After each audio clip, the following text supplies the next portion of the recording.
dans le bouquin, pour rester sur cette image, la catastrophe peut être une opportunité. Donc pour vous, aller au plus bas, c'est forcément quelque chose où l'on peut tirer du positif. Toujours. Ouais. Toujours. Aucune situation n'est désespérée. C'est-à-dire que si on regarde bien dans sa vie, on voit toujours que lorsqu'on a eu des difficultés, eh bien, il y a eu un rebondissement, soit parce qu'on s'est...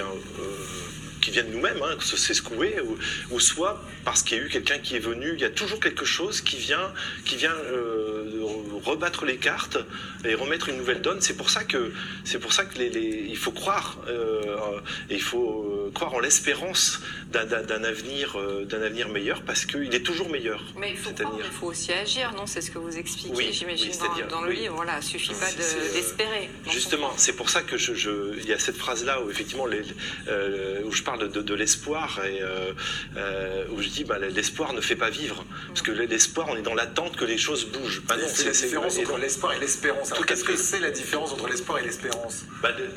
L'espoir, c'est qu'on est dans l'attente. On attend que les choses vont changer.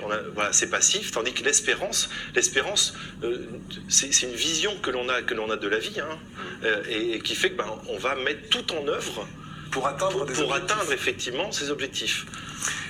Vous dites aussi, et ça c'est quelque chose que vous avez utilisé dans votre vie très personnelle avec votre maman qui sortait d'une grave opération, les années à venir, c'est la page 91, sont plus importantes que toutes celles qui sont passées. Là aussi c'est hyper positif comme phrase.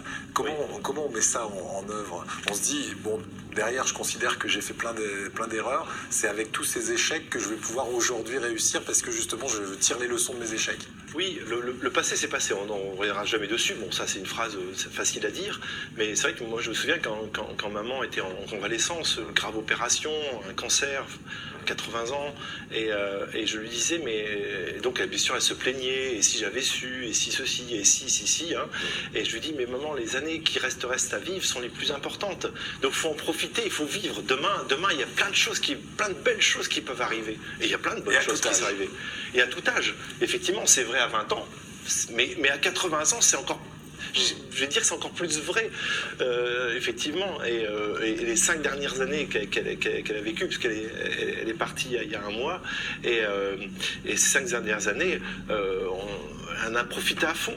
Et ça, c'est génial. C'est génial. Et donc, elle a mis à profit cette petite phrase elle était déjà fabriquée comme ça. Oui. Elle vous a transmis les gènes. On a bien compris. Voilà, donc c'est vraiment un petit extrait de ce que vous allez pouvoir trouver à l'intérieur de ce livre. Je n'en ai rien à faire, mais celui-là, je le recommande aussi. Mais le nouveau, donc, qui est Je suis né avec un jardin. Et quand on dit un jardin, c'est ce jardin personnel, ce jardin privé qu'il faut cultiver. Comment on le cultive au jour le jour? C'est avec un je t'aime au lever, comme vous disiez tout à l'heure. Voilà, mais quoi d'autre? C'est ça, mais c'est dire aussi que son jardin est merveilleux. En fait, il y a une phrase très importante que je dis au début du livre, c'est: nous naissons tous avec un jardin, nous en faisons ce qui nous plaît, et le véritable sens de l'existence réside dans la beauté de ce jardin quand il sera l'heure de partir. Voilà. C'est-à-dire que c'est ce que nous laissons. Et ce que nous laissons, ce que nous transmettons aux autres, c'est une transmission. Et à partir de ce moment-là, en ayant cette vue-là ou cette espérance-là, tous les jours, on va faire quelque chose. Chaque jour, quelque chose de merveilleux arrive. Pour laisser un jardin le plus beau possible à ceux qui vont rester quand nous, on ne sera plus là. Voilà. L'image est très belle, et ce jardin, donc, c'est aussi le don de soi, le partage, vous dites, ça c'est page 127, le don de soi, c'est la capacité à accueillir dans son jardin, justement, penser à déplacer son ego du centre à la périphérie. Expliquez-moi juste cette phrase, et puis après on va passer au blog. Ça, effectivement, c'est quelque chose que j'emploie depuis des années. Je crois que le gros problème de notre société, c'est l'ego. En tout cas, l'ego surdimensionné, parce que l'ego nous aide à vivre, à nous nourrir, à fuir lorsqu'il y a un danger. Mais cet ego, on le met au centre.